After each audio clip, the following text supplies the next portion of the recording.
not to mention the excess mortality where hundreds of thousands of people are going to die as a result of this in the future.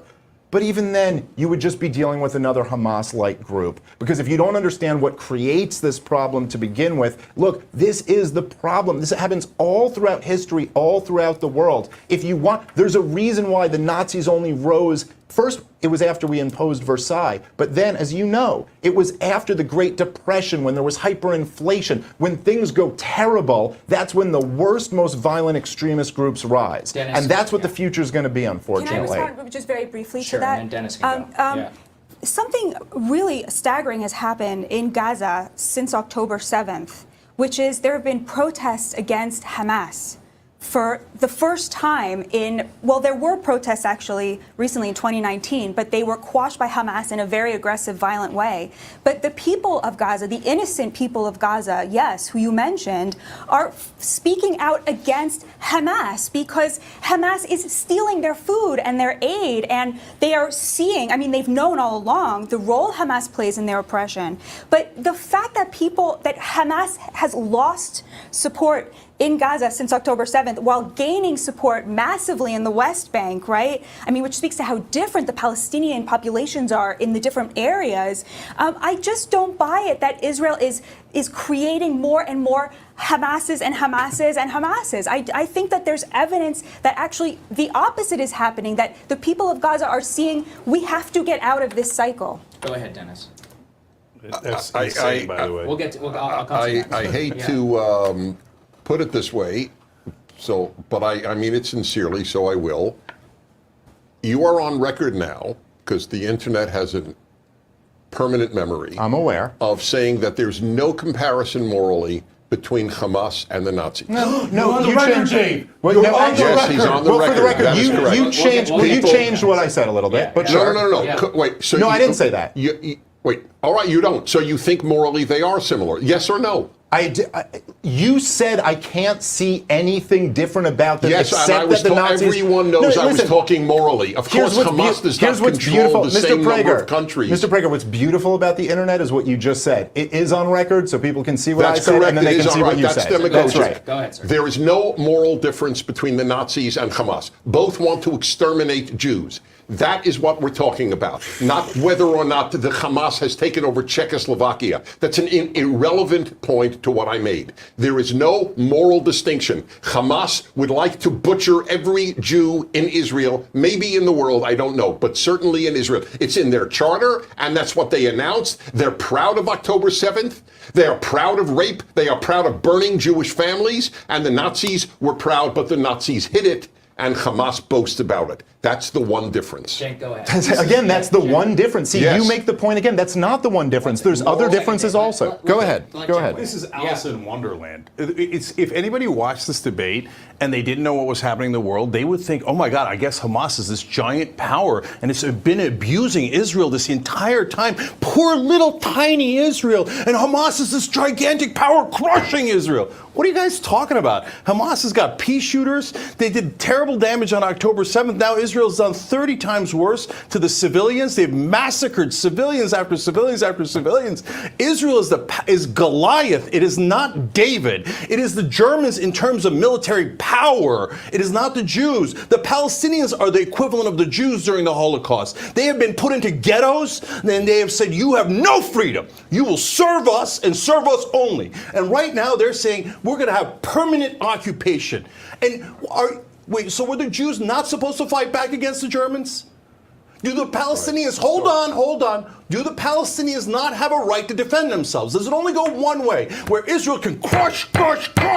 And how dare you lowly Palestinians fight back? How dare you? Now we'll kill 30 times more of you and we'll occupy you forever and ever and ever. And we're supposed to accept that? Are you guys nuts? They're never going to accept it. Never, ever. Batya, I love you, but if you think that the Palestinians are now more anti-Hamas and more pro-Israel, you have lost your mind. They despise Israel. And they will fight. And hold on, this is the most important point. They are going to fight Israel forever, not because they hate the Jews. Oh my God, they're Nazis. Oh, for no reason at all. They were just walking by and all these Jews came by and they hate them. No, they took their land and they still have it. They have them under their thumb. They can cut off the water, the power, the food, and they're starving them to death. And you think that, what, they just coincidentally hate the Jews and that's their driving ideology? No, they're fighting you because you're occupying them. This is the most obvious thing in the world. Why did the Armenians fight the Turks? Why did the Greeks fight the Turks? Why did everyone fight the Turks at the end of World War I and the end of the Ottoman Empire? Not because they hate the Turks, but because we were occupying them.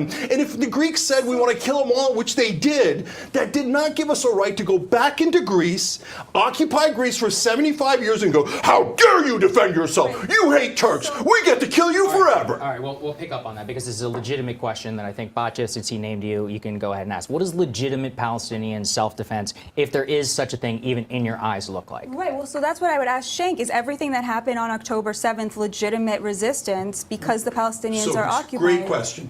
So I condemn Hamas for killing civilians. I also condemn the IDF for killing civilians. And now the IDF has killed 30 times the number of civilians that Hamas did.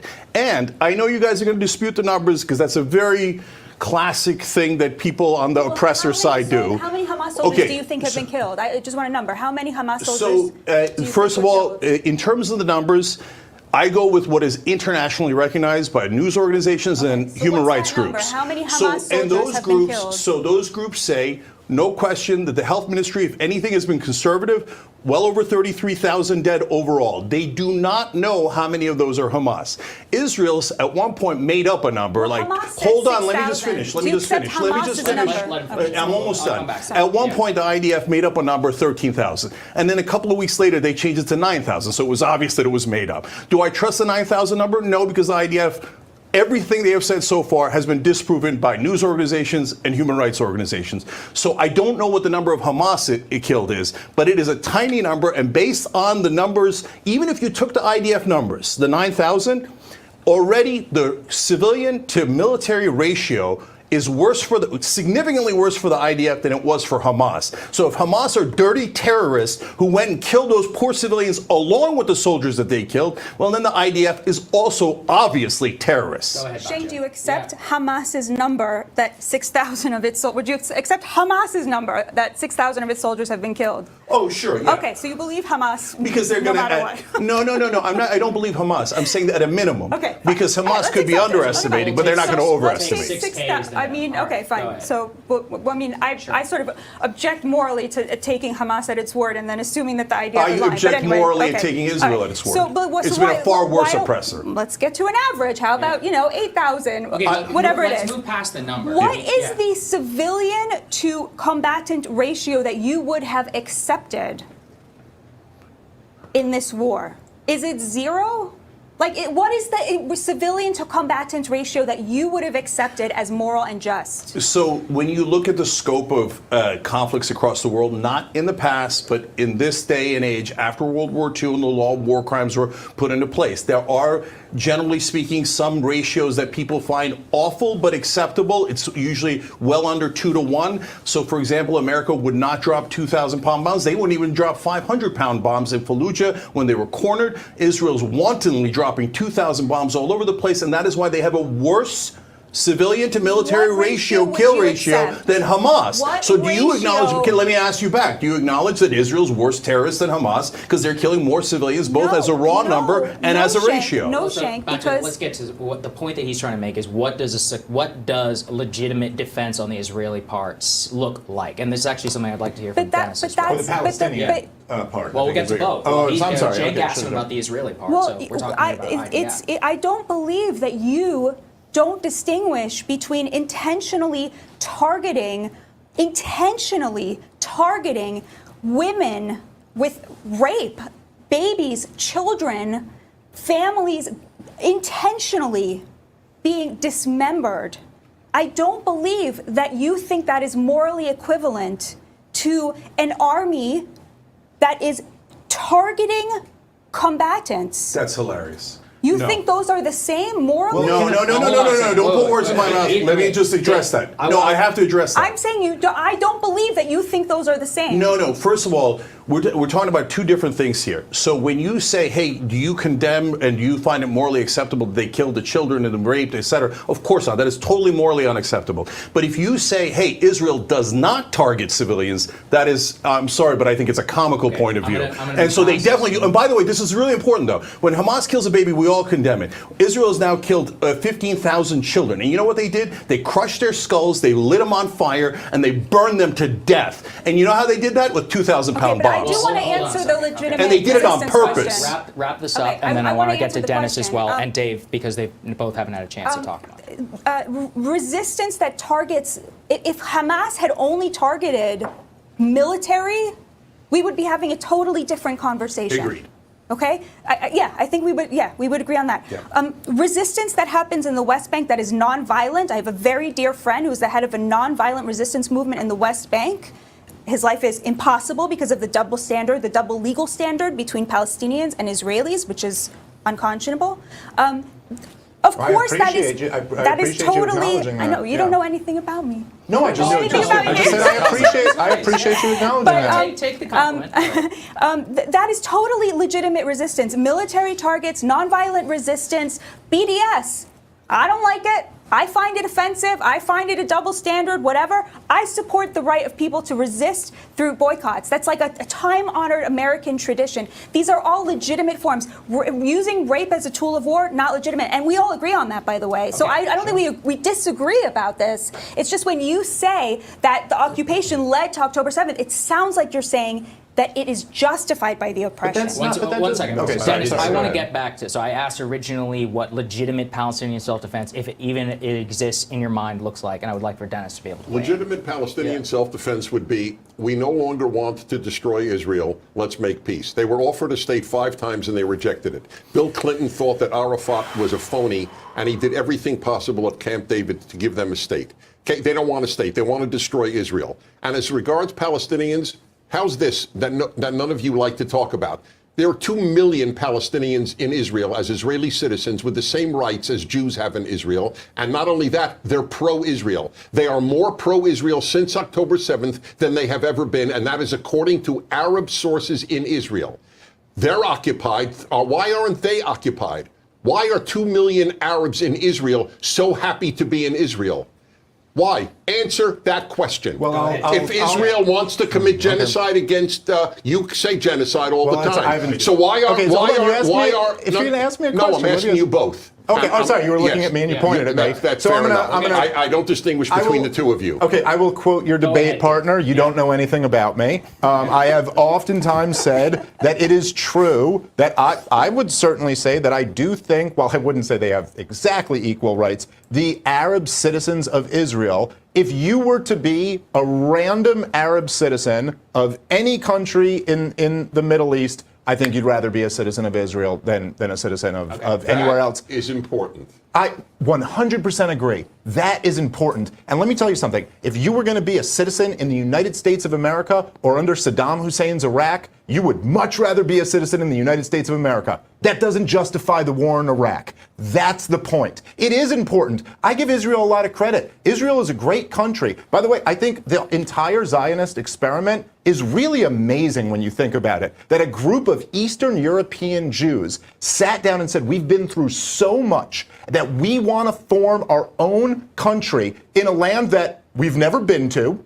We want to base it around a language that we don't speak. We want to get international financing. We want to get all this. And they pulled it off. They actually did it. And they made it a really great place to live for the people who are citizens of Israel. That's not really what's in dispute. The point is that there are 5 million people who are under land that they've controlled since 1967. And at a certain point, you can't just claim like I've heard people argue, this isn't even really an occupation at this point. This is an annexation. They've taken this land and they've basically said Do you agree that they were given the state 5 times? No, I do not. No, I do not. And I'll respond to that. Okay, right, fine. So let me respond to that. Yeah. So you just said that you were talking about Camp David 2. In 2000, you said Arafat was offered everything and he turned it down. Two things I'll say on that real quick. Okay, number one, Shlomo Ben-Ami, who was the acting foreign minister at the time in these negotiations, he said himself in his book, and he said it on an interview in Democracy Now!, that if he was Arafat, he'd have turned the deal down too. And I highly recommend one book that I'll recommend for everyone to read, The Truth About Camp David, written by Clayton Swisher. This guy was a security guard there. He went around, interviewed everybody involved for 3 years after the fact. I highly recommend people read that book. The truth is that, yes, Bill Clinton threw Arafat under the bus after the negotiations, but No, Arafat wanted Clinton under the bus. Arafat wanted to continue the negotiations. The Israelis said no, and the Americans said no. That's a fact. Okay. Go ahead, Dennis. If you have any. Yeah, no. Okay, so this is an excellent example. My motto on my 40 years of radio has been, I prefer clarity to agreement. We don't agree, but it is clear. You think the security guard at Camp David is a reliable source, and Clinton made it up that Arafat was responsible for rejecting it. I don't think that Bill Clinton, I don't majority- think that Jeffrey Epstein's rapist friend is a reliable source. okay, yes, fine. agreed. Okay. At the time, I actually do trust Clayton Yes. Swisher. Yes. Yes. Okay, that's fine. Okay. I don't like Clinton at all, but Clinton, I knew I'd get you on that one. Clinton, well, you didn't get me. We happen to agree about Clinton's moral character as it developed. Certainly, okay. But He the would never issue, lie. no. Okay. So your claim is that they were not offered a state. Is that correct? Tell me yes or no. I want to understand. Well, it's not a yes or no answer. It's not that they weren't offered a state. Yeah. It's that what they were offered, and by the way, we can listen to Netanyahu when he doesn't realize he's being recorded, and he's bragging about how much he fooled Bill Clinton because he put all these poison pills in the agreement, and therefore they would never really get a state. What they offered them was nothing that really looks like a state. It was you can have technically 96% of it, but there's Israeli controls all throughout it, and all these different sections are divided against each other. So here's the big picture. I'll be very, very quick. The average Israeli would do anything to get the hell out of the West Bank and to have peace with their neighbors. That is what Israelis care about. They want to raise their kids. They want to have peace. They want to have prosperity. They want to keep producing the most advanced medicines in the world, as the Israeli medical industry does. They don't want to occupy Arabs. It was forced upon them. It was forced upon them in 1967. And one final key point. The Hamas and Hezbollah and Iran and others all say all of Israel is occupied land, not the West Bank, not Gaza. Israel is occupied Palestinian land. That is what from the river to the sea, Palestine will be free means. No Israel. All right, I'm glad you brought that up. We will be getting to the free speech topic on that. Cenk, you haven't been able to speak. I saw you objecting about the occupation, so go ahead. There's so many things to object to. Look, guys, I'm not on either side in the sense that I want every Israeli civilian to be protected. I want every Palestinian civilian to be protected. And as a Turk, I'm in kind of the middle here as well, because we also occupied Palestine. We occupied a lot of people, right? So I've been on the Israeli side, and oftentimes when I hear you guys talk, you sound a lot like my Turkish relatives, to be honest. And that's not a great compliment because, and I love my Turkish relatives. Sorry, guys. But when you talk about anything that's related to Turkey, Turks are the most angelic creatures that's ever existed. They never did anything wrong to anybody. Golly gee, them occupying. No, those people wanted to be occupied, et cetera, right? So looking at it, when I look at those peace negotiations, for example, I think that in the beginning, Israel was honestly terrible and violated almost every peace treaty they made. In the middle, they were pretty good. And then at the end now with Netanyahu over the last 20, 25 years, they've been awful, okay? So in the middle where they were good, it's actually not the Camp David Accords and the 2000 negotiations. There's other sources. There's one of the lead American negotiators. I believe his name was Robert Malley. I hope I got that right. He said, oh, this was a fraud. We never really presented a real state to the Palestinians. Jimmy Carter said the same thing. So, but Omer actually offered a pretty decent deal to Abbas if it was a real deal, and I think that he should have taken that. I even think that the deal in 2000, it was not great, but they should have tried harder. Arafat should have tried harder to take that deal, because I remember covering it at the time and thinking, Guys, I don't think you get it. You have no leverage. America is going to cheat on the side of Israel from time immemorial. They have the greatest military in the history of the world. You guys have no leverage. Just take any deal because you're going to be occupied forever. So I want them to take a deal, and I want it to be diplomatic, okay?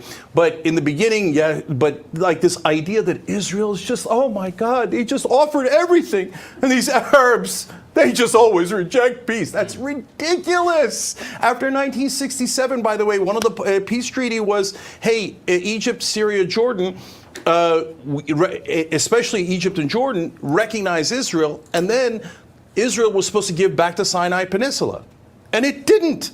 And that's what led to the 1973 war. So these kind of violations have happened over and over again. So in terms, and I've got to clarify something that Dennis keeps saying. There's a difference between genocide and Holocaust. So is Israel trying to do a Holocaust of the Palestinians or Muslims or Arabs? No. They're not trying to kill every Muslim or Arab or Palestinian in the world. But that's not what a genocide is. Srebrenica was a genocide. That was 6,000 Muslims killed by the Serbs. They were killed because they were Muslim in the area that they were in, so they were targeted based on their race. The same with the Armenian genocide. Genocide means targeting based on race and usually ethnic cleansing. That is textbook what is happening in West Bank right now.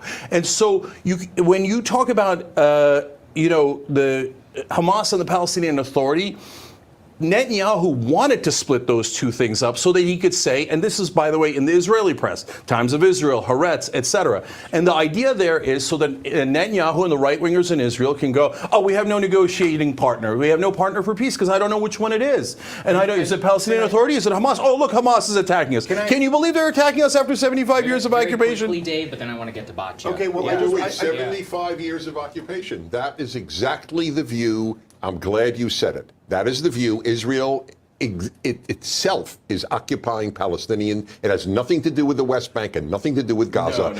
You said 75 years. That's how old Israel is. Yeah. So, can I clarify? No, because I want two-state solution. I want Israel to be a safe haven. So what does 75 years of occupation mean? 20 years we're not. 67. What difference does it make? Oh, it's a big difference. Well, I just want to notice, because as you're pointing out this strategy of Netanyahu to prop up Hamas, which is widely reported, and I saw you nodding at that. I think there's no denying it at this point. But it's hold on. But propped up Hamas and humiliated Abu Mazen at the same time. Right. So, but let's talk about this a little bit, because I think this all kind of ties together here, and it's one of the points that Dennis just made, where you said, look, Israelis don't want to occupy these territories, and that certainly is true. This is my point about being collectivist versus individualist. That is true for many, many Israelis. There are lots of them who were very happy. They were all behind Yitzhak Rabin. Let's make a deal. We don't want to be occupying these guys anymore, right? But then there's also members of the Likud party and people like Benjamin Netanyahu, and one of the explicit reasons, which he has stated in his own words and many high-level Israelis, I could read quotes to you guys for the next hour if you want. They've all said it. The reason why they wanted to prop up Hamas was not only, as Cenk said, so that the international community would never recognize Palestinians, but so that those Israeli citizens wouldn't be able to put pressure on them. Because if it was the PA in charge, so many people in Israel would say, hey, they want to make a deal, let's make a deal. And so the Likud party cynically, intentionally funded and propped up this terrorist organization that is every bit as bad as you've said, Mr. Prager. I agree with you on that. But here's the deal, right? So if that's true, which we all know is true, if that's true that the Likud party propped up Hamas so they wouldn't face internal pressure and they wouldn't face external pressure to give the Palestinians their freedom, then I'm sorry, that blows up the Israeli defense for this war. That, hey, it sure does suck that we got to kill these innocent people, but we got to get these Hamas. You propped up Hamas so that these innocent people would never get their freedom. You don't then get to use that group as an excuse for why you can slaughter them. Sorry, no reasonable person can defend that. For the record, so that everyone knows, it was the Palestinian Authority, before the word Hamas was ever known, that murdered all the members of the Israeli Olympic team in the Munich 72 Olympics. True. That this portrayal of the Palestinian Authority minus Hamas as wonderful people is sick. No, but that's the point is they changed. Yeah, but the point is, see, but this is such a cheap. million Sorry, prisoners. Jake, that's such a cheap cop. Prisoners. That's such a cheap cop out to point to one atrocity in history. It is an atrocity. All the blown up buses, all the blown up schools. What happened in Yasser, Diane? That was all PA. Okay, so hold on. Israel just murdered 15,000. But I'm sorry, all right. They didn't Cigar, can I murder just them. say one thing? Murder is Just one thing deliberate quickly. killing. We have to. Sorry, all right. But to just point to one atrocity and then say get out of jail free I think it card. is objectively true that there has been atrocities that has been committed by the PLO and also by members, not necessarily of the Israeli government, but certainly Yes, Israeli of the Israeli paramilitary government. organization. Much Sometimes worse. the Israeli government as well. Batya, I do 100% want to get the Israeli response. government. I do want to get the response to this whenever it comes to the genocide question, because that's one that is very hot right now, specifically for the American audience. This is a key point of the intra-left debate around Joe Biden and his candidacy. So, Batya, I would like for you to respond and to make the case around why Israel is or is not committing a genocide. We'll stick on this question and we'll get some responses from over here as well. So, Batya, go ahead. I don't believe Israel is committing a genocide, precisely because of how Cenk defined the word genocide, which is the intentional targeting of a people based on their ethnicity or their race. And that's clearly not happening here. I mean, first of We'll get to you, Shane. You're coming.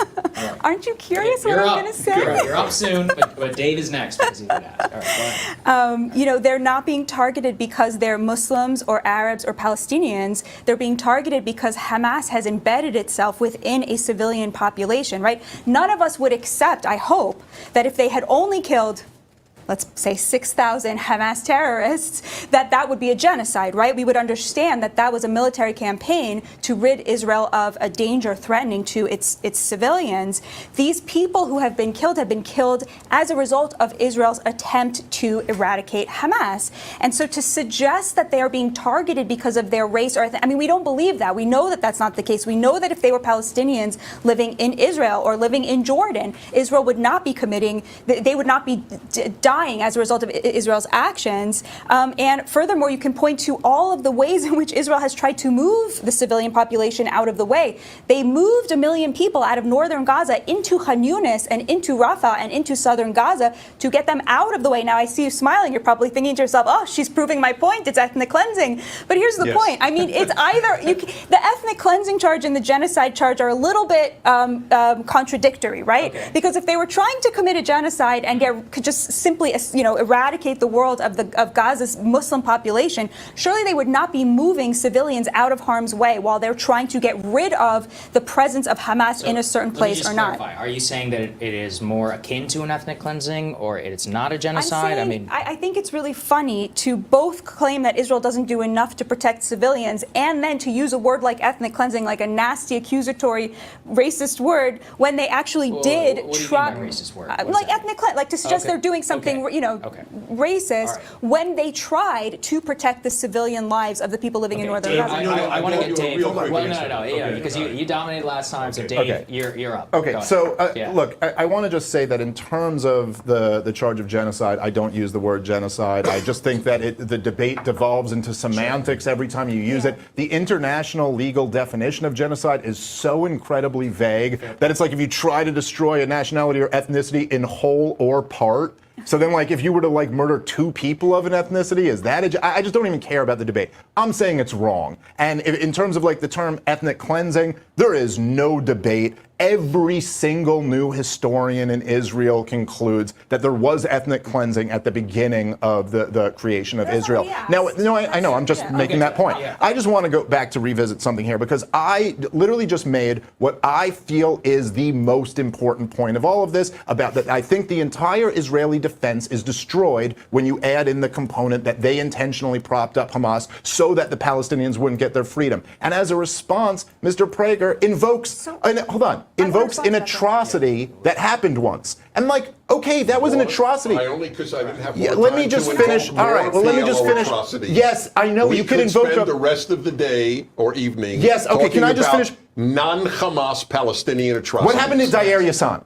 You want to have Batya a sin was 1948. So what? Okay, There is so no what? war in the history of the world where see, you this have is, not so had. it's a cop-out. So no, if, it's not a cop-out. so, no, I'm no, acknowledging so if, the Batya sin was awful. Okay, so by that's the way, right. hold on. Let me just finish my statement, and then you guys so can what? continue. So Let it me, proves what right? Exactly. point? It proves nothing. My So point then is, it why did you proves make nothing it? because I'm mirroring how your point proves nothing. You're just okay. dodging. You're just So- dodging the point that I was making about this current war. Yes, it's objectively true. There have been horrific, ungodly atrocities committed by both sides. Not both sides. That's a lie. come on. That is a libel. It is not true. Oh, it's a libel. Okay. You other than Batya sin, which was during wartime of a village and absolutely terrible, tell me where there's been Israeli atrocities comparable to Palestinian atrocities. Go ahead. Cenk, Everybody quiet. Name it. Or you libeled. Name I it. libeled? Or you yes. Wait, so why is the one wait, hold on. So the one I said doesn't count. Why? Because it was during wartime? Because it is exception. Oh, so to make a generalization, Israel commits atrocities and Palestinian commits atrocities. You can't name one other than in 1948 in a village during a war. That is a libel of Israel, and you're dishonest. Hold on. So, listen, you can keep saying the word libel. That's Yes, fine. it is a libel to Okay, if you morally want equate atrocities on both sides. What do you mean That by- is a libel. Dennis, What what do is- you mean by libel? Libel Just means, define it for the Israel is as audience. guilty of atrocity as the Palestinians is a libel of Israel. I don't know why that's complex. Okay. Oh, well, hold on. Well, I was Well, asked the yeah, I question know, here. but Cenk hasn't been Well, I'm able just to saying, get if here. wars All right, don't wrap it up count, then quickly. fine. But if you want to ask for the atrocity, it's happening right now in Gaza. So I don't know what point you're trying to so prove. these are Cenk, atrocities. you can Yes. respond. Oh, Yeah. I see. So this is the same as blowing up school buses of children. You I are didn't say it's the morally same. equating them. No, Yes, I you are. didn't. Then you're using the same No, term. you said To that. I everyone didn't say that. listening, it Okay, sounds I'll like you're be saying very, it's the very same. quick. My point was that you mentioning an atrocity that happened in the past did not counter the point that I just made, that this destroys Israel's defense for this war. And I just made the point that I could name atrocities too. You're now claiming that I'm equating things that I never said were the same and accusing Yes, me of they libel, both which is commit- tired. they Sir, bo- respectfully, it's a excuse me. tired They accusation. both commit atrocities is tired. Okay? That's what's No, that's a tired. fact. Well, That's a okay, fact. That's a fact. That's okay. Go ahead, Cenk. Yeah, well, he lives in a different planet. Okay, so first the genocide thing. Let me just finish that real quick, I agree. and then live on a different planet. yeah. I agree Okay. with All that. right. First time we agree. Okay. All right. So first of all, just finishing up the genocide real quick. Every genocide defender who says the same thing, and I don't mean it in a personal way, guys. I just mean that the Serbs literally at the International Criminal Court said, well, we didn't target them because they're Muslims. We targeted them because they were there and they were against us. The Turks said, we didn't target them because they're Armenians. It's because they struck us first and they did this rebellion and they were killing Turkish civilians. What the hell were we supposed to do? We had to move them and we had to kill them. So we had a right to defend ourselves. You're mirroring exactly what every defender of a genocide says. Well, and what I say back to the Turks, my own people, is, yeah, you didn't kill Norwegians, you didn't kill people from Botswana, you killed Armenians, and you targeted Armenians. And in the same exact way, Israel is targeting Palestinians. The fact that it's because they're there doesn't help that case at all. And you're moving them, you're killing them, and you're targeting Palestinians. That is a genocide. Did America target Germans? Okay, so hold on. I haven't even. That's just a quick point on genocide. I didn't even get to the actual thing because he's making a point about. Your mate doesn't agree with the word genocide. wrap it up. Okay, It's I a don't difference care. between. That's fine. Okay, I'm just so I telling don't you. care at all. That's okay. So there's a lot we don't agree on. He's a Yeah. libertarian and progressive. So We disagree on everything. It's just this is so terrible. We agree on this. yeah. So now the core of the thing is. Like this is the reason I said Dennis lives on a different planet is he says name one Israeli atrocity. Everyone out there that isn't an Israeli supporter is screaming into the camera right now, right now. So for example, Hamas killed 34 kids on October 7th. I came out immediately, condemned it in the strongest words. I can't believe it. How is that helpful? It's immoral. It's counterproductive. It's dumb. It's terrible in every way. 34 poor Israeli kids. There are now 15,000 dead Palestinian kids. And you're telling me that Israel hasn't committed atrocities? So guys, what we are seeing with our own eyes is that Gaza is decimated. They destroyed the entire place, and 85% of and 80 for me. It's okay. Sorry. All right, and over 85% of Palestinians have been displaced. There's 1.1 million people starving to death, and you still can't see it. And that's what's amazing about bias, that you look at how they have killed over 33,000 people. Okay, say 6,000 is Hamas, say 9,000 is Hamas. You still have 25,000 dead women and children. And you go, what atrocities? They have kill zones. Why did they kill the 3 Israeli hostages? Because they were in a kill zone. In a kill zone, they murder everyone in the kill zone. There's sniper bullets in kids' heads because they were in a kill zone. They've killed more journalists than all other conflicts this year combined. They've killed 3 times the amount of humanitarian aid workers. The World Central Kitchen, they murdered those people. There was a 6-year-old who was stuck. They told the IDF, we are going to get her. The IDF said, okay. The IDF goes and finds her. They'd already killed her, the rest of her family members in that car. They then killed not only the 6-year-old girl, but everyone in the ambulance that came to rescue them. And you're saying you can't see a single Israeli atrocity? And one last thing. They have kept these people. Hold on. What ratio would you accept? And the last atrocity is keeping 5.5 million Palestinians prisoners. And Prager says, oh, not 75 years, only 57 years we've kept these people prisoners. And think about the absurd claims that you guys are making. Oh, the Palestinians are fine inside of Israel. I can make the same exact claim for black people during slavery. Well, they were fine in the North. We had a democracy in America. What are you guys complaining about slavery in the South? They were treated perfectly fine in the North. Last point there. We actually have to do a quick read from our sponsor. So, Dave, if you don't mind. Do we have to do a quick read? Yeah, you're welcome. Hey, guys, you know what I love? Debates about Israel and Palestine. But you know what I hate? Woke corporations. People are waking up and realizing that their daily spending habits are shaping this country and empowering radically destructive ideologies. It's time to change that. Welcome to a new marketplace, a place where you can buy everything your family needs that respects traditional American values. Whether it's a big box realtor's agenda across the line, or you're trying to support more small businesses, Public Square, that's where you got to go. They are ready to help you find new favorites from people just like you. Public Square is on a mission to restore the culture through the power of commerce. This isn't just about boycotts, it's about helping you switch to something better. It is now easier than ever to vote with your dollars. Public Square is America's marketplace where freedom-loving Americans like you shop their values. Visit publicsquare.com today. Shop for quality products, services, and exclusive discounts from value-aligned businesses. And that was endorsed by Cenk Uygur of the Young Turks. He's like, no. Just so you know, if anyone sitting next to me fully supports this message. Yeah, okay. All right. Okay, so I'm being These told leftists are in ruining terms of everything. we're going to move on to the Iran section in a little bit, but Dennis, I did promise that you were going to be able to respond on the genocide question, so I want to give you that chance before we move on to that section. Go ahead. Well, I keep referring to 2 things, but repetition is the mother of pedagogy, as I learned in the course of my life. Good line. Yes, thank you. Okay. Because I know how important it is. I don't learn the first time. The United States can be accused, or Britain could be accused of committing genocide in Germany.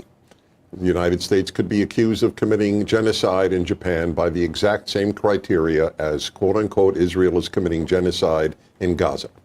When did it stop? When did the American bombing of Japan or of Germany stop? When they surrendered. If Hamas surrendered tomorrow, gave up the hostages that are still alive, I'm sure they killed quite a number. But nevertheless, if they did that, if they surrendered, and that would end the issue, it would end the issue the next day. Israel doesn't want to bomb Palestinians. The reason that there are so many Palestinian civilians being killed, whatever the number it is, and that is a tragedy, it is not an atrocity. There's a difference between tragedy and atrocity. Atrocity is deliberate, tragedy is not deliberate. Israel does not deliberately target civilians. Hamas deliberately puts civilians in the way of targeting them. That is the way in which they have created it. One other thing, you will probably know this because it was in Newsweek. A member of the United States military who teaches at West Point said that Israel has been the most moral army in urban warfare that he has ever.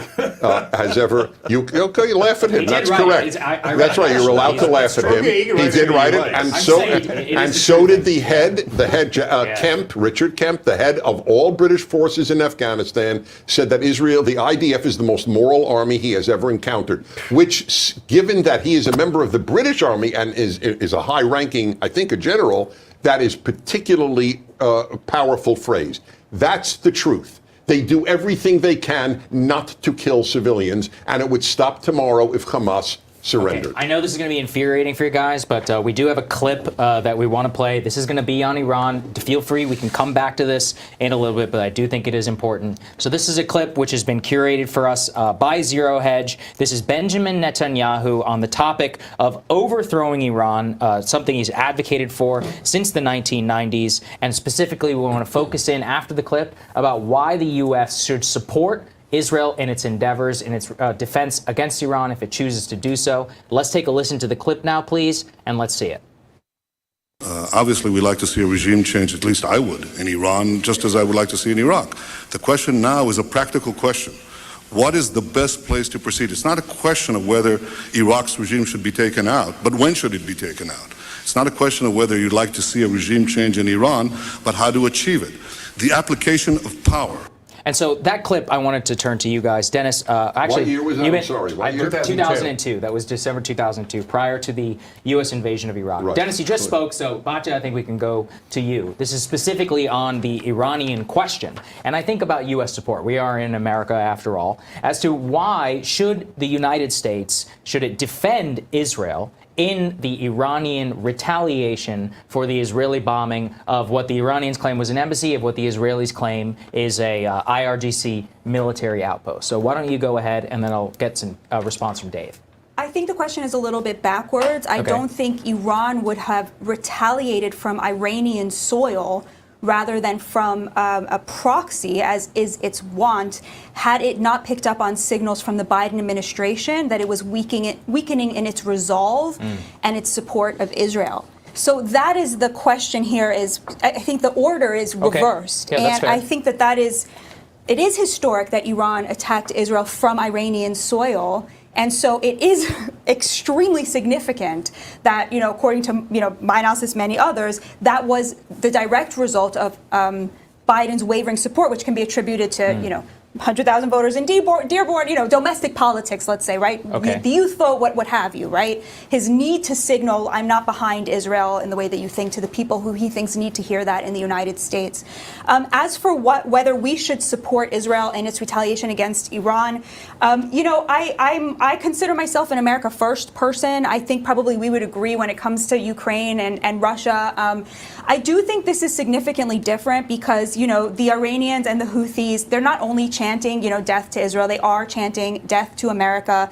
They do see us as linked from a values point of view with Israel. Most Americans agree with them. And so it seems to me to be sort of odd to say, well, the Americans who think that are wrong, the Iranians who think that are wrong.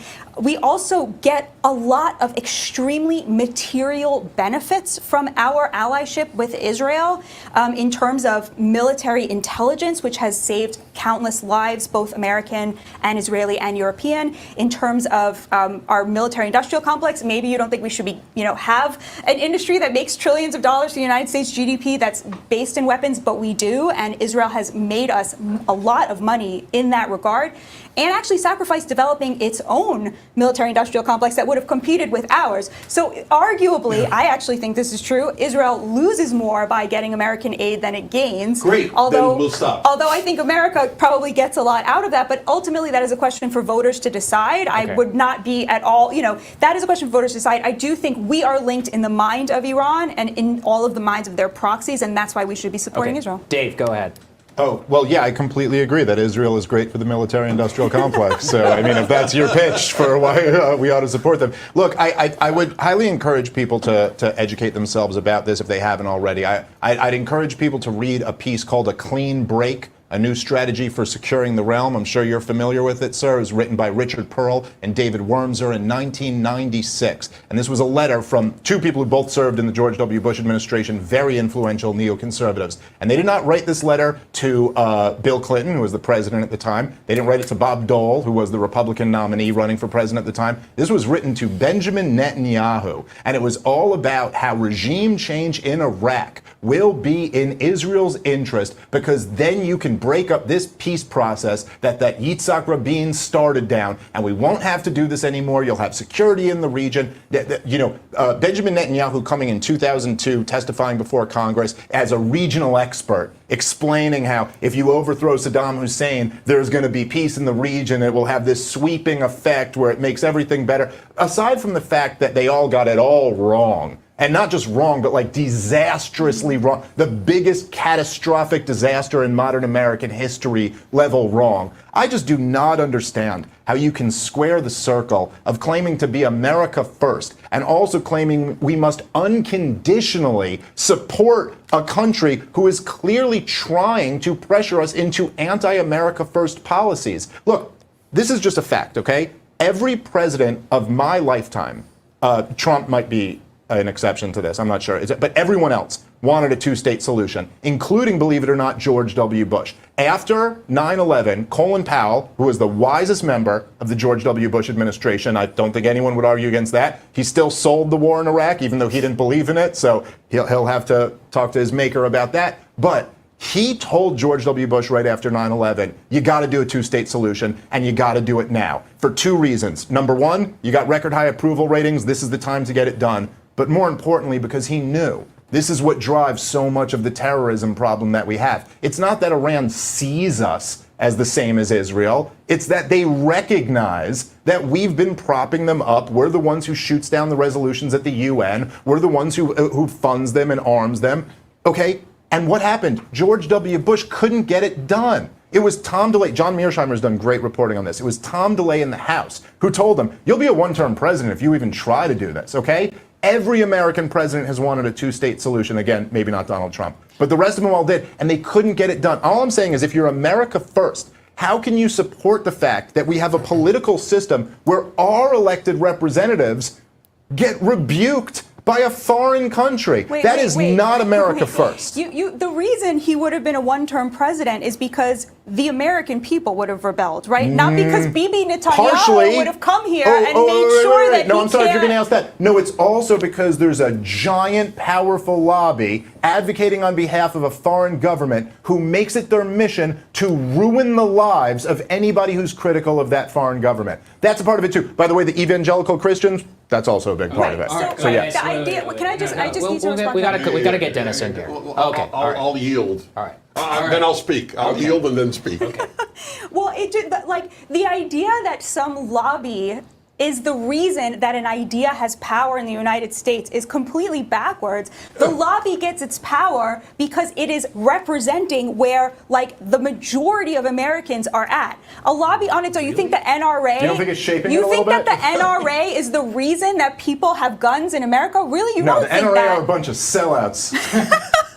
Sorry, Jack. No, but the idea, it's a very good parallel. Americans have overwhelmingly supported Israel. If there was no AIPAC, they still would have supported Israel. So then why do we need an AIPAC? Oh, because why do we need an NRA? Yeah, exactly. We don't. All right, fine. So I don't think we need AIPAC either. Israel would be just fine without it because the American people have its back. Whether we need it or not is not the question. The question is, why do they exist, given the fact, which is fair, why do they exist? Because people lobby politicians on behalf of what many Americans support. Americans to this day and every poll still support Israel, as it happens. So the arguments that have been offered here, it really is a different planet. Just for the record, this may come as a shock to the two of you at least, perhaps many listening. And I would put my hand on a Bible, I would take a lie detector test, because obviously there's no way I could prove this.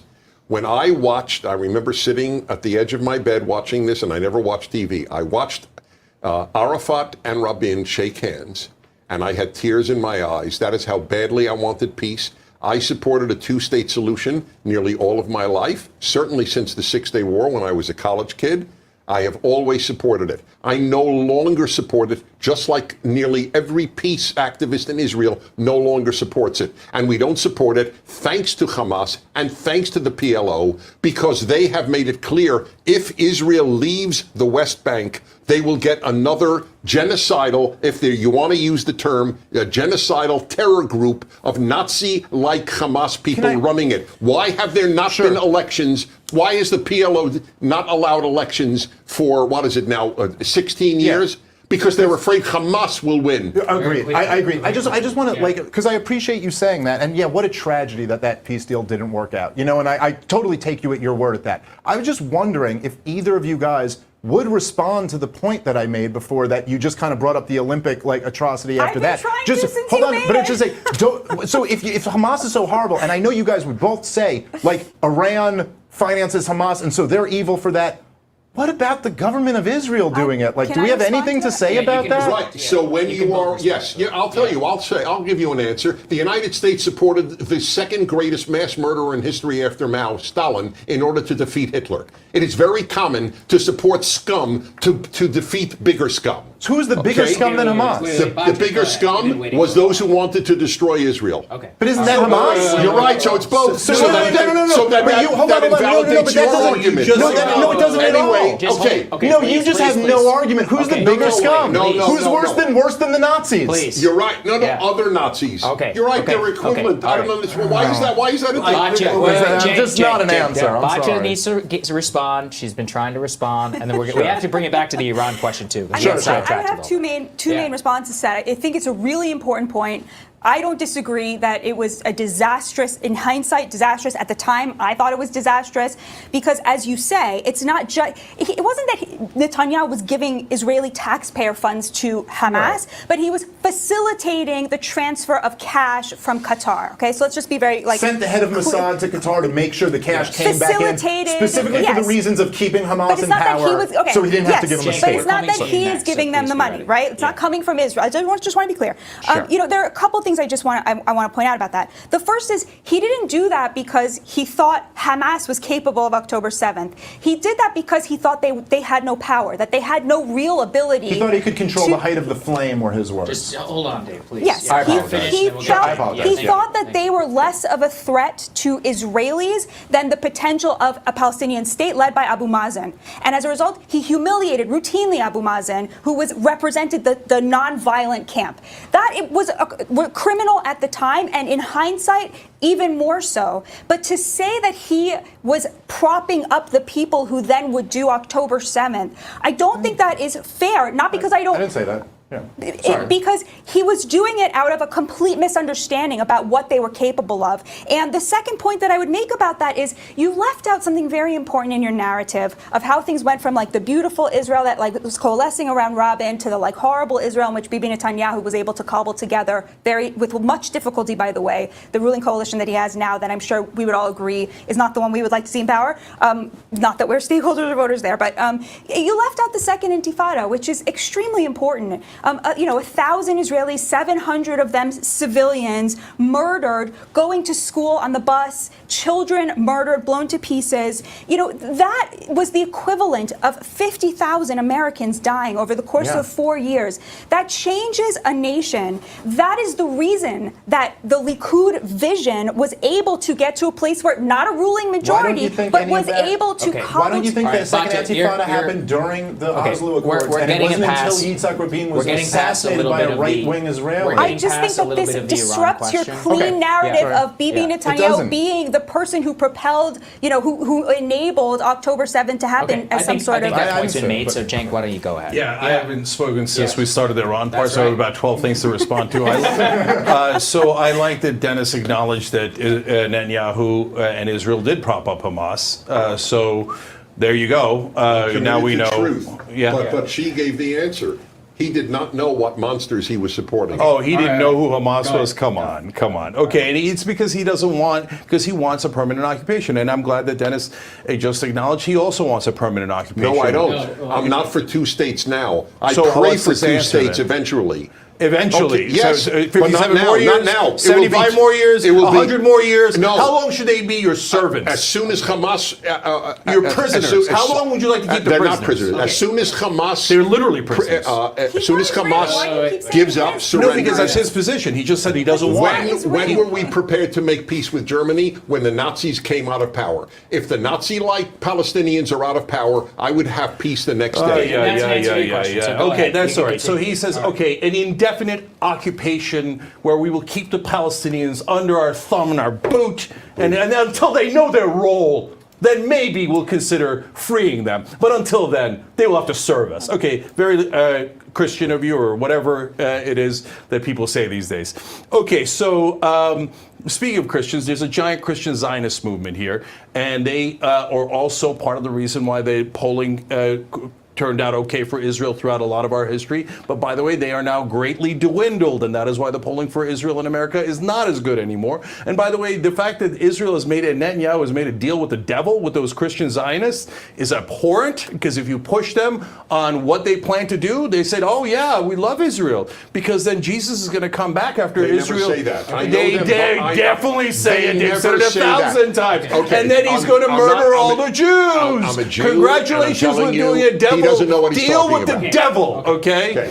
So, okay, all right. I Guys, have- come on now. All right, fine. Okay, so, and AIPAC, look, Batya, you just said that Israel's helping us because they helped the military-industrial complex, and they have lobbyists, just like everybody else, these lovely lobbyists. Okay, I don't think you realize how unpopular those comments are. So, yes, AIPAC is definitely lobbyists. Along with the Christian Zionists, they definitely influence politicians. The reason Tom DeLay said you'll be a one-term congressman is because he said the Christian Zionists will turn on you, and the evangelical base will turn on you.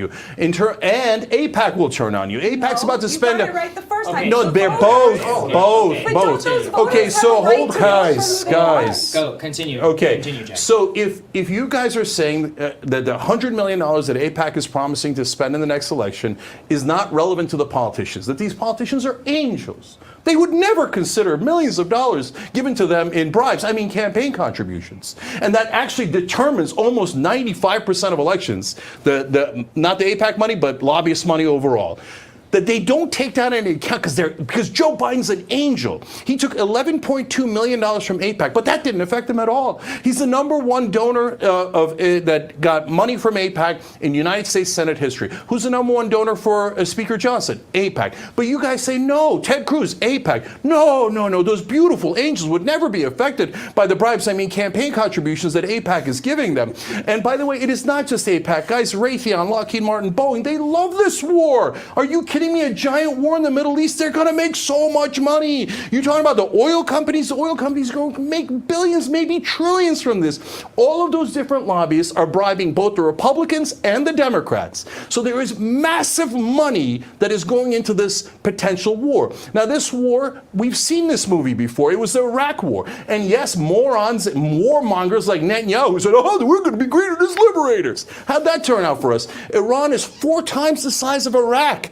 I am not going into Iran. I will do a massive rebellion inside America, and I bet I get a ton of right-wingers and a ton of left-wingers, and there's not a single American troop that's going to go into the Middle East to die for Netanyahu. Not one. If you try to send one of our guys into the Middle East, we're going to stop paying taxes. Will be a massive tax rebellion. You know what? I'm not going to give I them. say we just stop right now, man. Dave, Let's you've not got even wait Dave for this really war. going. Dennis, I think to return to the Iran question, you can respond to them that as well, but make the case for why the U.S. military should defend Israel against Iran as well. I did not. In some of your comments. You didn't say the U.S. military.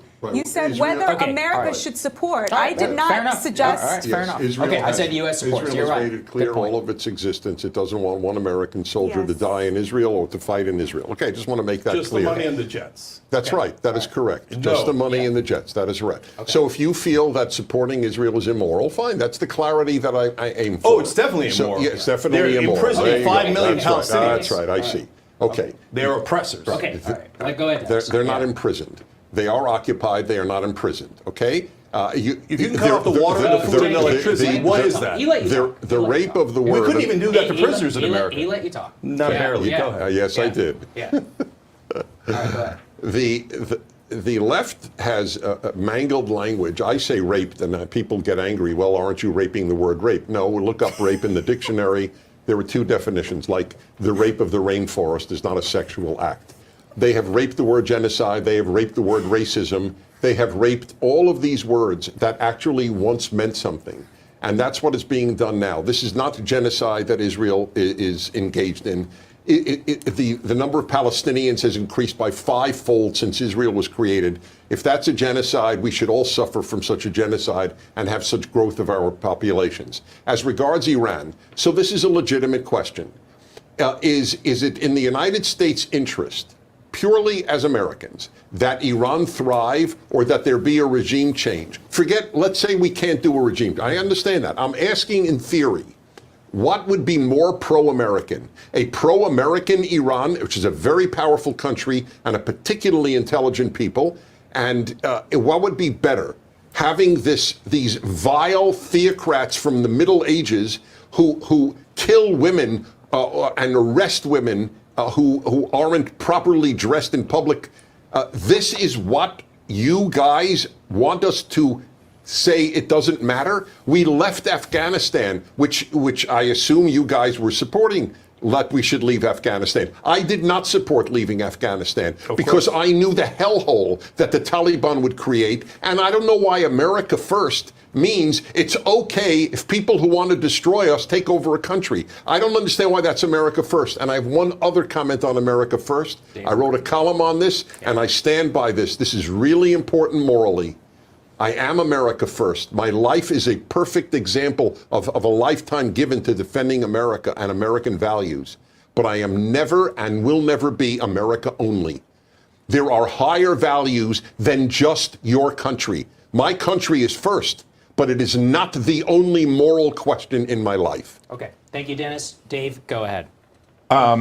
Okay. Well, I mean, look, if I think it's kind of look, if you're just saying, hey, wouldn't it be great if like the repressive Iranian regime was gone and then like a regime that came and gave liberty to their people, yeah, sure, that'd be great. That I don't think is necessarily a relevant question. I also don't know who would disagree with you on that. I'm sure there are some people. I'm certainly not one of them.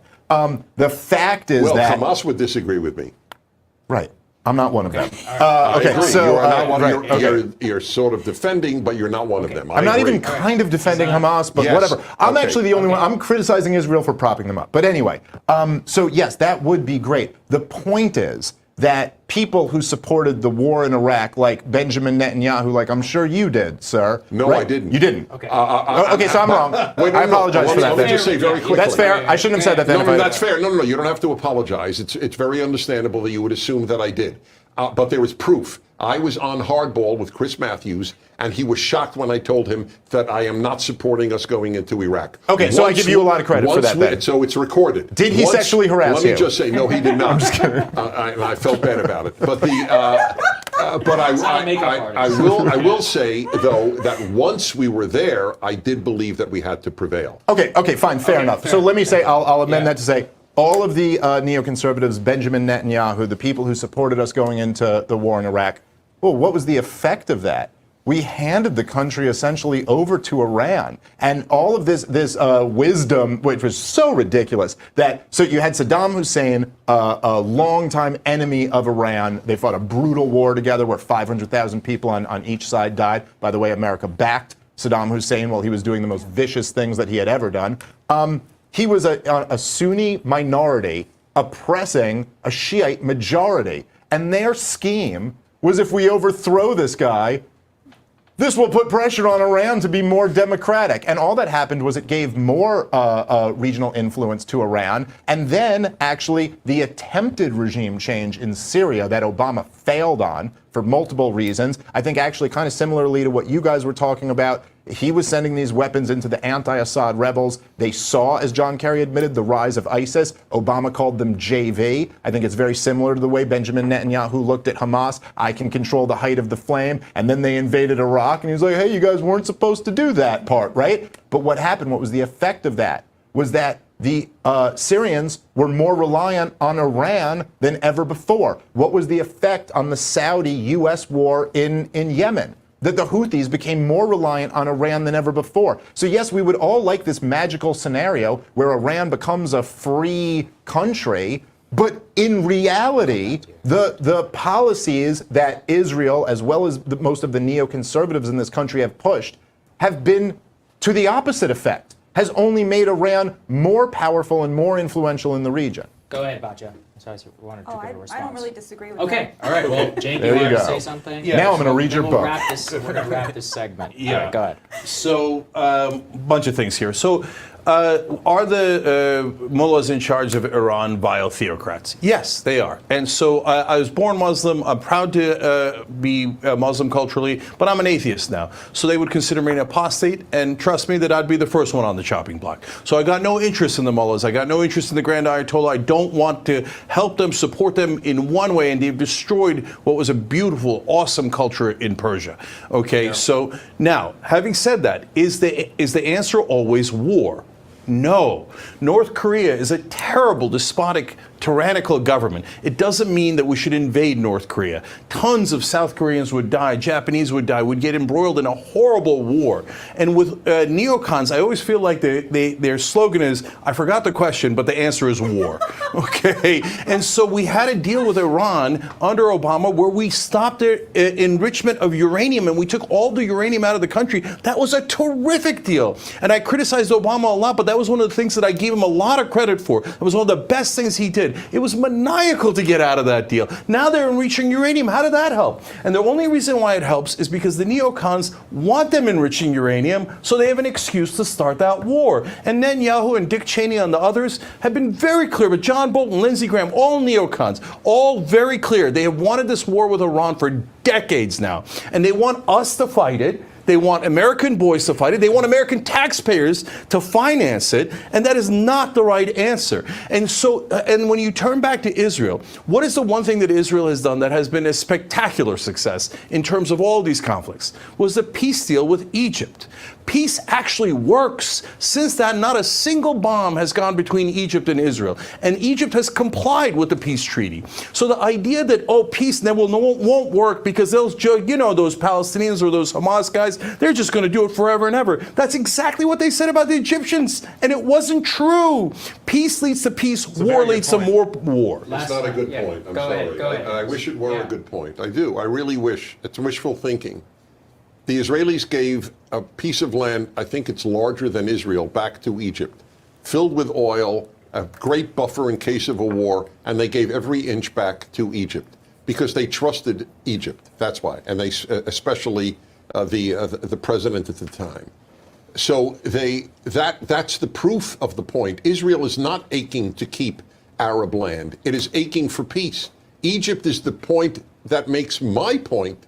If they trusted that the Palestinians would act like the Egyptians, there would have been peace a long time ago. Well, I think, Dennis, you know that back then historically, the Israelis did not think, oh, the Egyptians are wonderful, we can trust them. They did. Listen, under what was his name? The great Egyptian leader. No, the great Sadat. Under Anwar he was not a great leader until he got to the peace treaty. Because he came to speak in the parliament. That's what changed their minds. Well, look, an Egyptian leader comes to the Jewish parliament. Listen, the fact is that, and as a libertarian, I don't love this, but the fact is also that the U.S. bribed both Egypt and Israel with $3 billion a year forever. But no, look, the reality is that, Cenk, you have to at least admit there's a point here. Egypt and Israel went to war 4 times in 25 years or something like that, and they made a peace deal and they gave it up. Now, all I'm saying is that there's a lot of people today, and it's totally understandable that people today would go, look, things have gotten so bad between the Israelis and the Palestinians that they're just never going to be able to live in peace. But at the same time, no one says never, but they can't. Okay, let me just finish my point. At the same time, France and Germany are right next to each other, man. England and Ireland are right next to each other. And that should at least be maybe something all of us could agree on, that it's not that crazy. And by the way, you could go from being like horrific atrocities to a very short period after that being relatively peaceful with each other. And I do think Cenk at least has somewhat of a point that they did make this land concession for peace deal and it stuck. And that could be, and you're not going to tell me there's not a radical Islam problem in Egypt. They tried to make a land for peace deal with the Gazans. They completely withdrew. And they got Hamas as a bonus. Can I ask you, why did they did not? To put the peace process in formaldehyde in their own words. This is actually worth digging into. The France-Germany analogy, et cetera, doesn't work, and I'll tell you why. Because Jew hatred, and that is what is fundamental to Iran and fundamental to Hamas, not fundamental to all Arabs, but it is fundamental to those ideologies, is exterminationist. No Frenchman wanted to exterminate Germany. No German wanted to exterminate France. That is, by the way, that is very important that people understand this. Jew hatred is different from all other hatreds, and the world is filled with hatreds because it's exterminationist. The Passover is coming up, and there is, in the Passover service is a 2,000-year-old line. It's in Hebrew, but I'll say it in English. In every generation, somebody arises to annihilate us. Not to oppress us, not to enslave us, to annihilate us. This is unfortunately ancient and recurring. Why? Just because people are so possessed by evil Jew hatred? Or, All right, it does seem that way. One second, it does seem that way. We'll get Cenk in here because I think it's a legitimate question around the formation from back in 2005, the rise of Hamas, because it's a contentious issue and it leads to this. So go ahead. Yeah, so look, the fact that Jewish people across the world have basically PTSD from the Holocaust and the pogroms and all of the discrimination and massacres that have been visited upon them is super understandable, very, very understandable. But that is part of what is blinding you to the fact that you are no longer David, you are Goliath. And so when you talk about the Germans and the French didn't want to exterminate each other, wait a minute, Germany and Poland are right next to each other, and the Germans wanted to exterminate the Polish, and that they were part of the people that suffered extermination under the Holocaust. And there are so many examples of people living side by side who hate each other because they're the two tribes next to each other and they've been warring forever. So again, another example is Greece and Turkey and Cyprus. And if Turkey had decided to keep all of Cyprus when they invaded Cyprus, they would have had to occupy the Greeks for all of these decades. And what would have happened? The Greeks would have done terrorism, right? And we would have had Greeks and Turks killed back and forth, back and forth. Instead, Turkey took about the percentage that they had in the population and let the Greek side go and never occupy them. Occupation is a cancer that always leads to more violence, more terrorism, more conflict, more war. You have to end the occupation. And Dennis, one more thing. Look, you think that you've got this thing in your head that, the whole world hates Jews, and I understand where it comes from. Why do you say that? You're talking about the history of... No, I said Jew hatred is unique. It's exterminationist. I don't believe the whole world hates Jews. I didn't even imply it. Okay, so it is... No, I understand that. But look, that's actually ahistorical. It is not true. In the Middle East, Jews and Muslims lived together in peace for hundreds of years, sometimes thousands of years. The Turks rescued the Jews from the Spanish Inquisition. So there's an enormous history of Muslims and Jews working together until Israel. When in reality, in Europe, the Christians slaughtered the Jews over and over and over again. If you're saying that anyone had an exterminationist ideology against the Jews, it was the Christians in Europe. It's not the Christians today. It's a totally different situation. But what you've done is you think that the Palestinians are the Nazis when the Palestinians are David. They're a group that has been brutalized for these 75 years. More land taken, more humiliation. Their power, water, electricity, their energy is controlled by Israel. Israel comes in, strips their men naked, parades them around, humiliates them in every way, and now has murdered 25,000 women and children, and you still see as poor little Israel, and it's the bad Muslims that are going to exterminate them. Whereas you're actually denying them a state. You're actually denying them freedom. All right, go ahead, Batya. We're denying. They're denying Hamas a state. Forgive me, by that. They're denying Hamas a state. They're denying the PLO a state. They're not denying the Palestinians. When it was impossible to negotiate and make a state, they were for a Palestinian state. You keep going back to 75 years, which is the giveaway. That's what they believe. We've been occupied for 75 years. And as regards Israel being David or Goliath, vis-a-vis a handful of Palestinians, they are militarily, they are a Goliath. That is, and thank God they are. All right. But they are a small, Israel is as tiny as New Jersey. The Arab world goes from the Atlantic Ocean to the Persian Gulf. There are 52 Muslim countries. I wouldn't exactly say David is Goliath. Yeah, okay. All right. Well, sorry. We've got 25 minutes left, and I wanted to bring it back to a U.S. topic, free speech topic, that I think would be helpful for the audience. The U.S. Congress, actually the House of Representatives, just yesterday passed a resolution condemning the Palestinian chant, quote, "From the river to the sea, Palestine will be free," affirmed now by our Congress as anti-Semitic. So my question to the panel, and Batya, I'd like to start with you because I know you've spoken on this topic, is do you believe that chant, "From the river to the sea, Palestine will be free," is anti-Semitic? It's so funny because I said to Dennis, I hope we can get through the whole debate without the word anti-Semitism, because I think it's a real turnoff to people. I think it's irrelevant, really. Like, we're talking about anti-Zionism. It's, we should talk about that. Well, we're talking about Israel. Is that anti-Semitic? We're talking about Israel, it's a line from Hamas's charter. Okay. So, I have very dear friends who are Palestinian, who are very far left, who would say, like, I don't mean it in an exterminationist way. I mean that that whole land should be a democracy where everybody has civil rights like in America, and it's a totally secular state. That's what it means to be free. They mean Palestinians will be free just like Jews.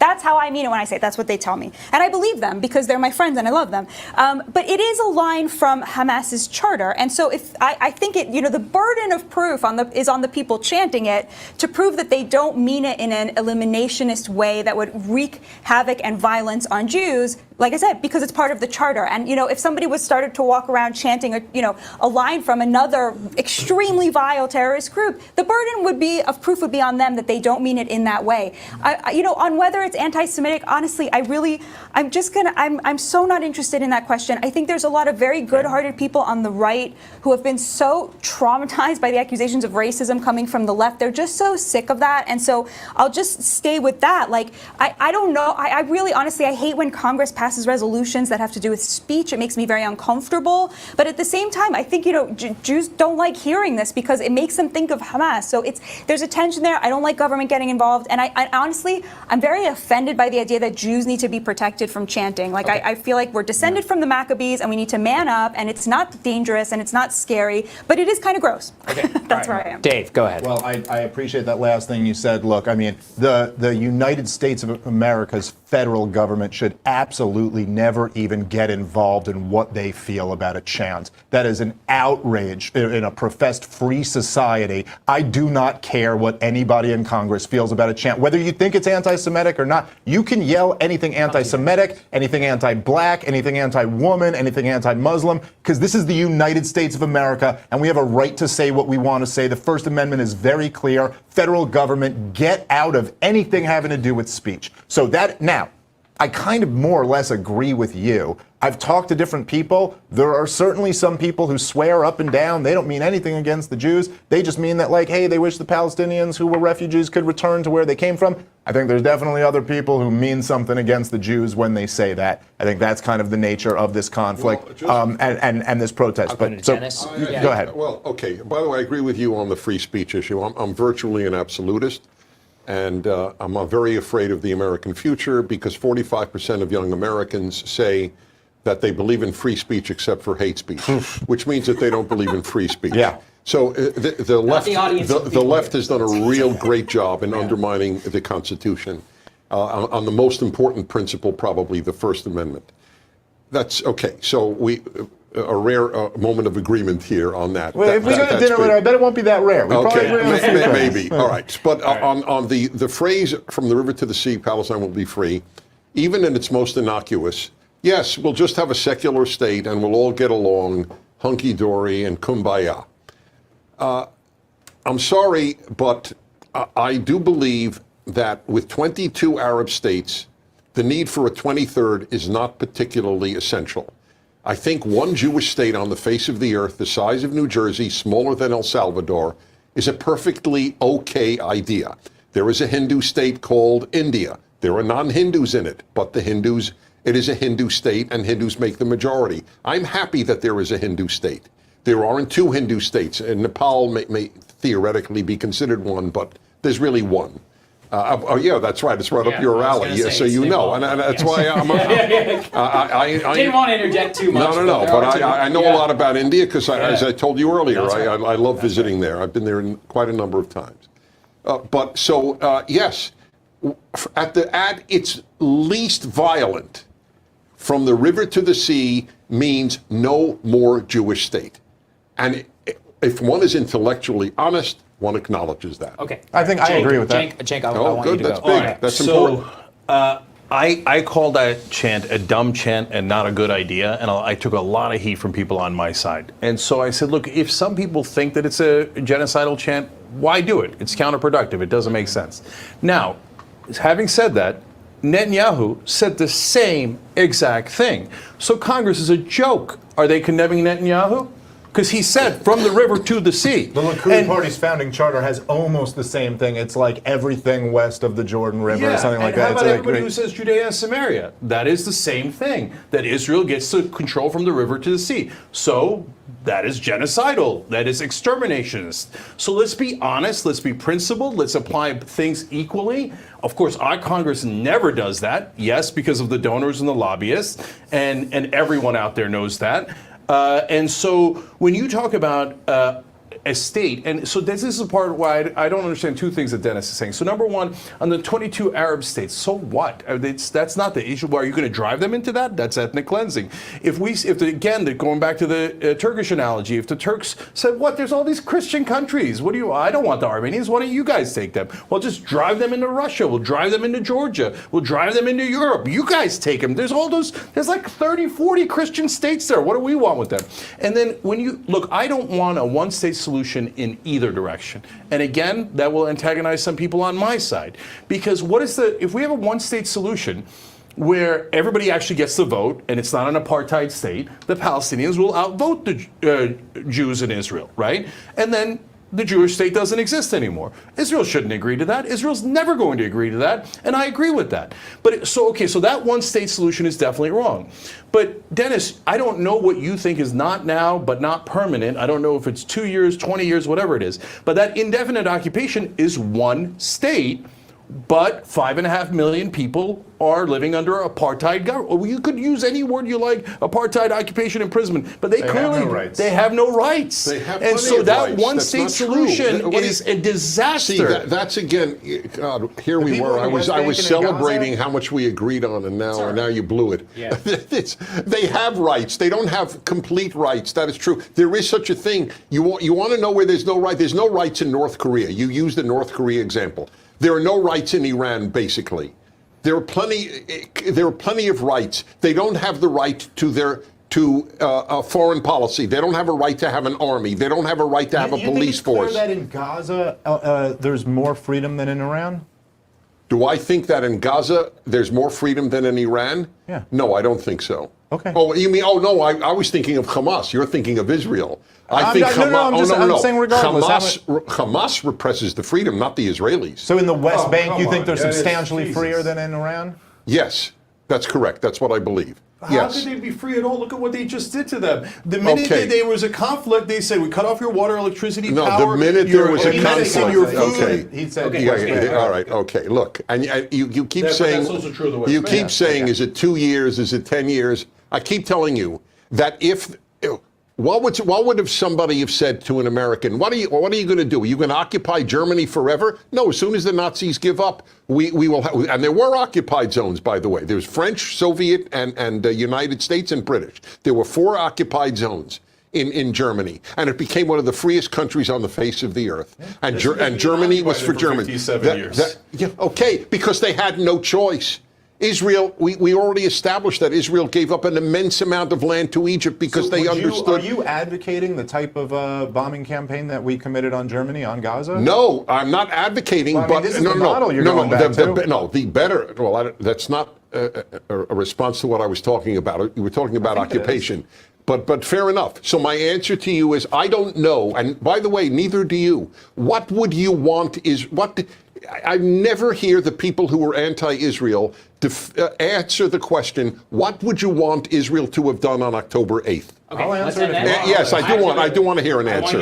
I want answers from Yeah. both of you because it's Sure. a great question. Okay, so I think the most important thing to understand is kind of what we were talking about before, right? Is like what, and I'm answering your question here, but just saying, keeping in mind what was going on before October 7th, which was for years, as we've all conceded here, that the Israeli government was propping up Hamas and also had this very arrogant attitude, like we can control the height of the flame, like Obama talking about ISIS, they're JV. You're not answering my question. I said, He's I getting literally irrelevant said, to it. No, he's what getting- should No. Israel have done? See, this is now you're just trying No, to bully what? me. No, I no, literally I- said, Dennis, I said, he let me just said- give you a he little said bit he of was gonna build background. up to it. No, Okay, because go I'm ahead. leading into what the answer is. So again, my point is, well, first of all, no more doing that.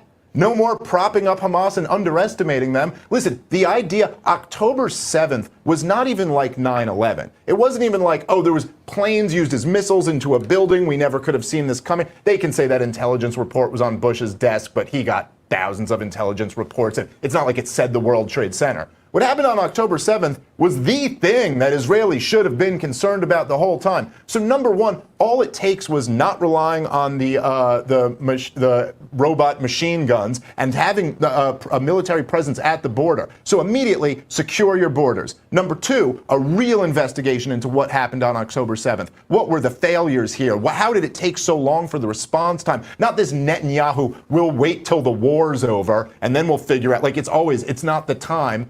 No, I think after that, Netanyahu should resign in disgrace. Then, in terms of the actual response, as Israel always did before Netanyahu, they always dealt with the terrorism problem with assassination campaigns, with special operations.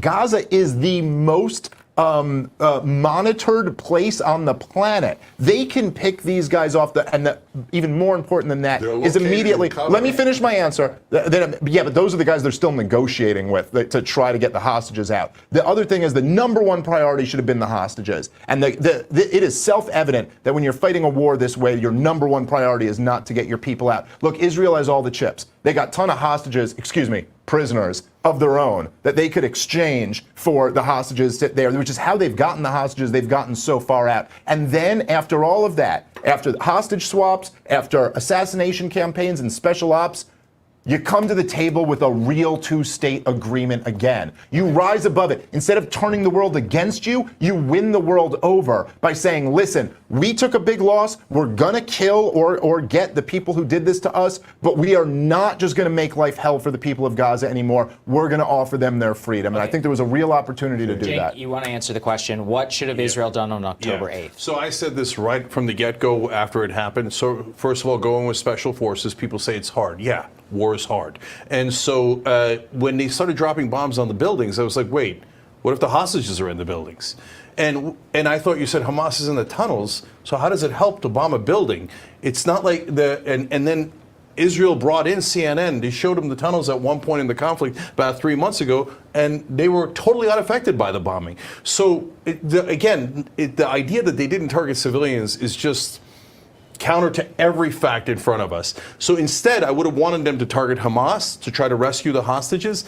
And then the most important part is, this is the time for a peace deal. So in the middle of nothing happening, Netanyahu isn't going to, or anyone else isn't going to rise up and be like, oh yeah, you know what, let's do a peace deal now. No, peace deals happen after conflict and after war. And so here we have already had 6 months of some of the worst conflict and war we have seen. This is when you make a peace deal. And how do you do it? Let's be specific about it, because it's not just generic. You do a deal with the Palestinian Authority, and then once they have the credibility of delivering a Palestinian state, they then come back into Gaza and drive Hamas out. So if you say that's going to be difficult, of course it's going to be difficult. Every part of this is difficult, right? But at least then they would have the credibility. We delivered the Palestinian state. And then that way they can drive out Hamas. And that goes to Batya's earlier point. Look, the people of Gaza are devastated by what's happened. They're not exactly, thrilled about what Hamas did in a lot of ways. If the Palestinian Authority delivers and Hamas didn't, then they have the credibility to actually manage that state. And you've got to look, if you're looking at it strictly from an Israeli point of view, you've got to get rid of the occupation. It is an albatross around your neck. It makes the world hate you. It makes you look like an international pariah, and it creates nonstop conflict, because no human beings on earth, no race, no ethnicity is ever going to say, okay, I accept being occupied and I will now bow my head to you. No, they will always fight you. And look at what Netanyahu just said. He said, I'm never going to give them a state. That means permanent war. That is definitely not the answer. The answer is make that peace deal today. Batya, go ahead. I mean, neither of you has mentioned actually Netanyahu's biggest crimes since October 7th, which I think from my point of view are, number one, there was a plan on the table to identify Fatah members living in Gaza and to have them train in Jordan to become a police force in Gaza with the cooperation of Israel. And he nixed that. And that was a plan that was handed to him on a silver platter that would have given them the credibility that they need. He also allowed Bezalel Smotrich to nix a plan to allow flour into Gaza through Ashkelon. Again, another thing that would have made it easier for Joe Biden not to do this sort of epic flip-flop. So I'm not saying that there are not mistakes that have been made. I think those two mistakes are, incomprehensible to me. But everything else you guys described is exactly what Israel was doing. The reason they have dropped these 2,000-ton bombs was to get at the tunnels. You keep saying, oh, they didn't get to the tunnel. That's why they were using so many more munitions. And yet, I keep coming back to this, but the combatant to civilian ratio was not higher than it was in Fallujah, despite the fact that they were using such heavier artillery, because they were doing that in order to access these shelters. I agree with you both that they made a decision that getting rid of Hamas was more important than the hostages. I think that, again, when Netanyahu meets his maker, as you say, he will have to, answer for that. I don't know what the right answer to that question was, but I guess I would ask you guys, does the will of the Israeli people, in terms of it being a sovereign nation, play no role here? Aside from the fact that I think that the plans you guys described is pretty close to what the Israelis were actually doing. Does the will of the people, in terms of, the polling suggesting that, Israel is less divided about, the need for military action right away? Dave, is it tolerable to you to live in a world where that man sitting on Shani Luke's broken, stripped body is allowed to live?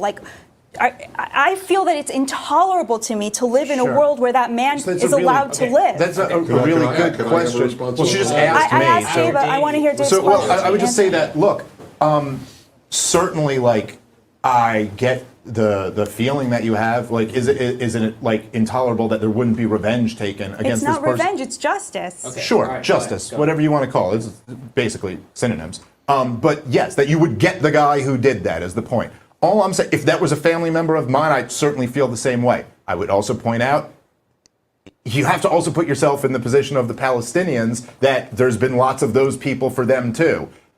My point is that as a government, as a policy, no, the priority should be getting the hostages back, not getting justice or revenge or whatever you want to call it. I'm not saying that shouldn't be a close second priority, but the number one priority is that there are still innocent hostages who are alive. Right. We should get them back. So that goes to my second question, which yes, is, if you want justice, does what the Israelis wanted first matter to you?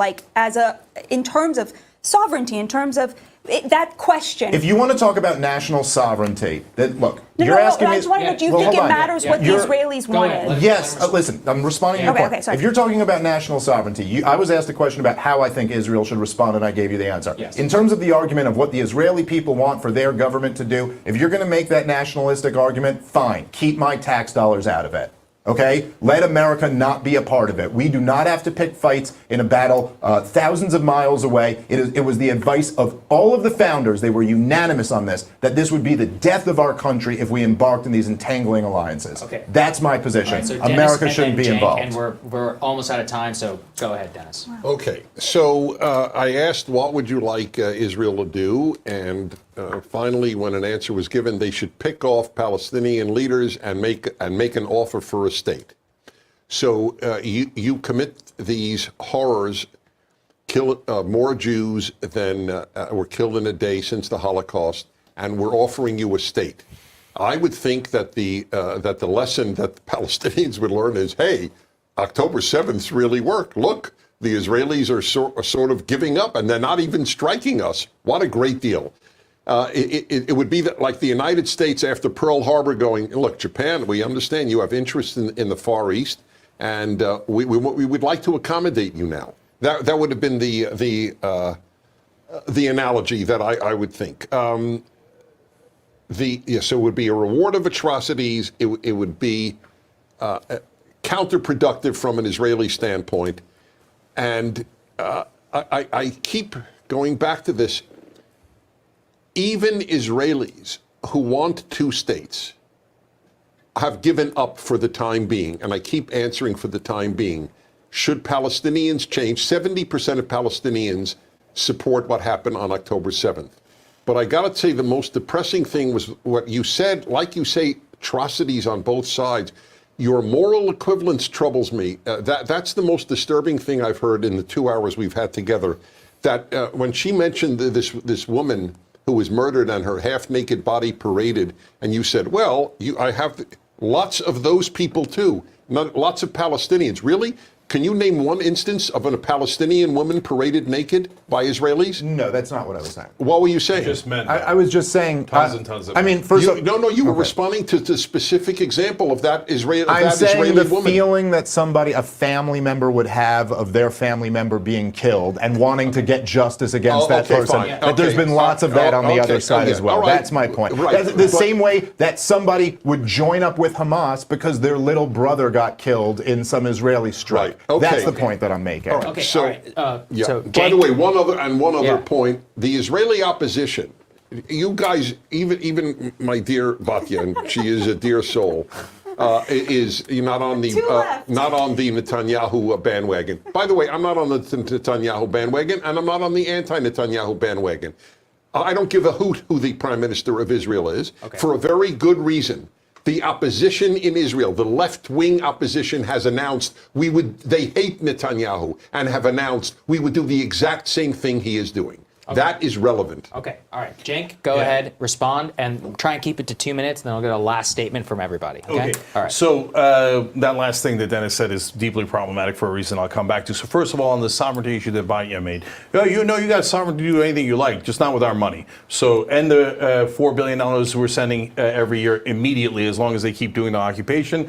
$14 billion is unconscionable. Shouldn't send a dollar of taxpayer money. Don't tell me you want sovereignty and then come and ask us, demand us of our money and our weapons, etc. No way. Number two, you said that Israel's been trying to give them a state. That's not remotely true for the last 25 years, quarter of a century. They have not made any effort. In fact, they have gone exactly the opposite. Netanyahu is saying, I will never give them a state. They have propped up Hamas to make sure the Palestinians can never have a state. So they have been the obstacle to peace. If you say Hamas is an obstacle to peace, Netanyahu is 10 times the obstacle to peace.